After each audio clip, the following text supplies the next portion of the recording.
Are you feeling unmotivated to study? Do you feel like you have a lot of things to do and sometimes you're just stressed, you're just burnt out, there's no drive to be able to study and all of that? There are a couple things I need you to do. Hi guys. Hi, welcome back to my channel. If you're new here, hi, I am Dr. NGM, Dr. Njoku Martins, NGM for short. And you're very much welcome to my channel. I am a medical doctor living, working in Nigeria, and I make tons of videos to help medical students succeed in medical school and succeed also as medical doctors.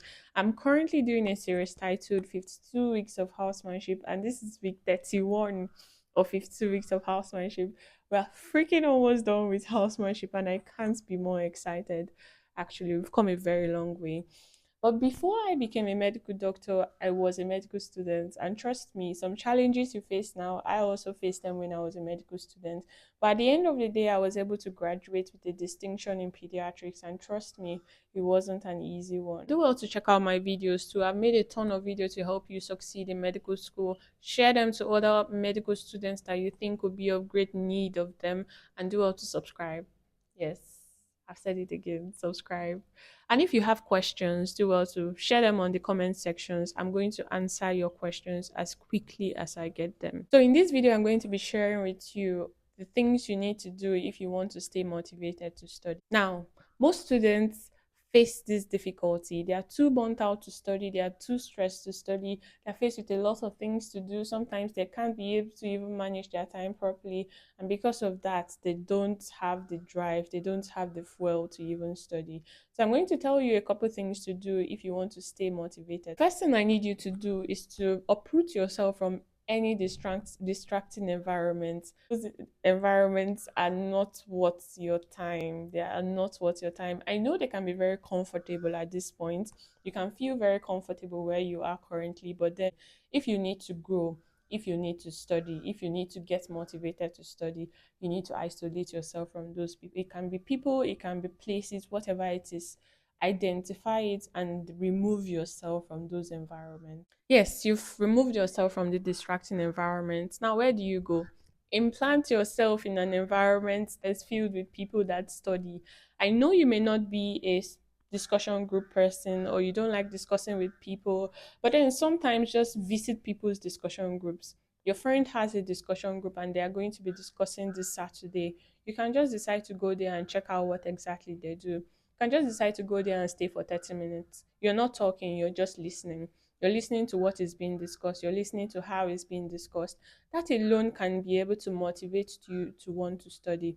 I know that people sometimes in discussion groups they give out topics to different people to study. So sometimes when these people describe or explain topics in a different light or in a way that breaks it down for you, it gives you a little hint as to what the topic is exactly about, and it reduces your fear level and tells you, okay, I can be able to study this at when I get back home. The next thing you can possibly do is to start small. Yes, those people that study for 12 hours, 5 hours every day, the whole 14 hours every day, 18 hours every day. Trust me, they didn't just get to 12 hours, they didn't just get to 13 hours, they didn't just get to 14 hours. They started small. They decided, okay, I'm going to read for an hour, and then they found themselves reading for longer hours. Some of them actually do prepare to study for the entire 12 hours, trust me. But then start small. You can tell yourself, okay, let me just study this thing for 5 minutes and see what happens. And then when that 5 minutes elapses, study again for another 5 minutes. When that 5 minutes elapses, study again for another 5 minutes. And trust me, you're going to start to see results. You're not targeting for the longest person or for the person that reads the longest. You're targeting to accomplish a particular task. Now, I noticed that a lot of things that, or one particular thing that discourages students from studying or makes them unmotivated to study is the bulkiness of the things they need to study, is the large amount of things they need to study in order to pass their exams. And I get it. I also faced those challenges. But one thing I did was to break down those large tasks into smaller bits. Now you need to study the entire upper limb. I know it's a lot, but then there are different components of the upper limb you need to study. There is the axilla, there is the breast, and all whatnot. Do you get? There are different aspects of it. You can choose, okay, I want to study the axilla for today and see what's up. Let me just study it for 5 minutes. And 5 minutes into it, you're still caught up. You're reading for another 5 minutes. So don't always try to outdo what someone else is doing. That whole 12 hours thing may not work for you, but just trying to finish little tasks every day, do little tasks every single day can be able to work for you.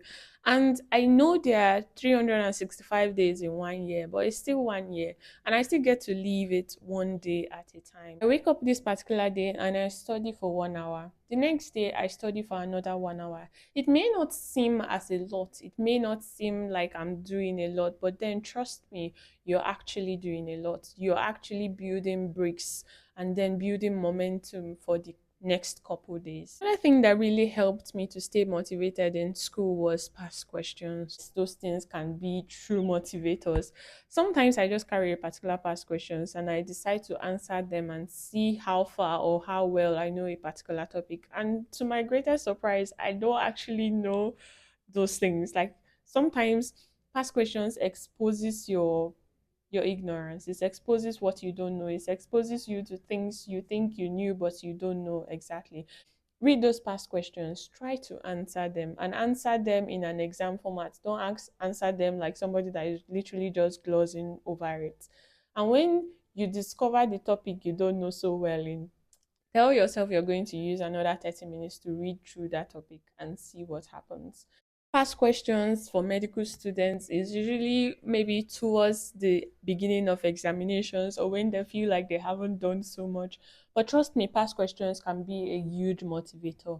Just go through that one particular question. Maybe you want to study anatomy, you want to study the upper limb. Just gather past questions that are related to that upper limb and see how well you do around the questions surrounding the upper limb. And whatever question you fail, whatever question you cannot be able to answer, just tell yourself, let me take 5 minutes and study this and see what happens. You see yourself reading it for longer than 5 minutes. Don't set tasks for yourself you cannot be able to accomplish. That is a huge motivation crusher.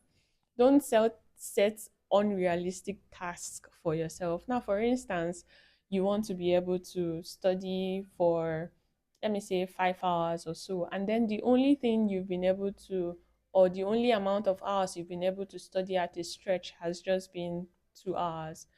That is good. That is very good. Study for 2 hours, go on a break, and come back again and continue studying for another 2 hours. At the end of the day, you studied for 5 hours. Or you can break it down, do a Pomodoro technique, whatever. Study for 50 minutes and then take 10 minutes break. You are making progress. It is better than someone that is not studying. Trust me, any kind of movement whatsoever is better than no movement at all. These things somehow create some sort of momentum, some sort of fire within you that subsequently you see yourself doing things that you thought you couldn't have been able to do. Another thing that can be able to help you may just be running. You can decide to just take a walk, just take a stroll, because maybe you've been locked up in your room all day and all of that, and you don't feel like doing. Change your environment. Just change where you are. Go outside, see how what is happening outside, and then come back in. Or sometimes you may just need to go and see what the library looks like. I know that some of us we've never been to the library, but then sometimes when you go there, you see some people studying, and that alone serve as some sort of momentum to you to also study. Another thing that also helped me to stay motivated to study is building systems, building routines for myself. Now, I had a lot to do while I was in medical school.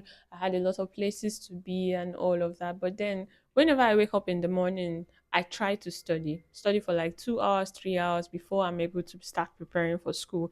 I wake up, say, like 4 a.m. Now, if you're not an early morning person, you can decide to do yours in the evening, say around 10 p.m. to 2 a.m. That too was another time for me to study. But then, yeah, try to see what works best for you. Try to see, okay, when can I be able to actually set aside as a time to study? I'm not saying that you cannot study on any other time of the day, but at least you know in your heart of hearts, this time, this 4 a.m. to 7 a.m. is my time to study. And every single day when you wake up, you try to study at that time. Now, another thing I did, I'm not saying you should do it, was to place my phone very far away from my bed so that when I wake up in the morning, I don't easily just rush to get my phone. Trust me, all those little distractions. I just want to scroll through Instagram or scroll to whatever app. It can be really distracting. And before you know it, you've spent 1 hour on your phone, you've spent 3 hours on your phone, and without actually accomplishing anything. Those things are real motivation breakers, actually. So, yes, pick a time, pick a routine that works for you so you just easily come into it. Know that these things we are saying, they are seemingly very simple. You've heard it over and over again. But one thing I want you to do is to not be a passive listener. Don't just listen to this video and say, okay, I've heard everything she has to say. Gloria, I've heard everything you have to say. But then try to write it down. Go out, pause this video now and write down these things we've talked about. And trust me, they can be able to change the directory of your study habits. They can be able to improve your study habit and help you to stay motivated to study. We're doing a series titled 52 Weeks of Housemanship, and this is week 31 of housemanship. I'm currently in week 31 of my housemanship. And if you're yet to watch any of my videos, do well to watch them to get an insight as to how housemanship life generally is in Nigeria. So that will be all for today. Do well to share this video to whomever you think would be of great benefits from it. Do well to share it to your friends, share it to other of your medical students, peeps, and all of that. And I will catch you guys in the next one. Stay studied up, stay prayed up. Peace.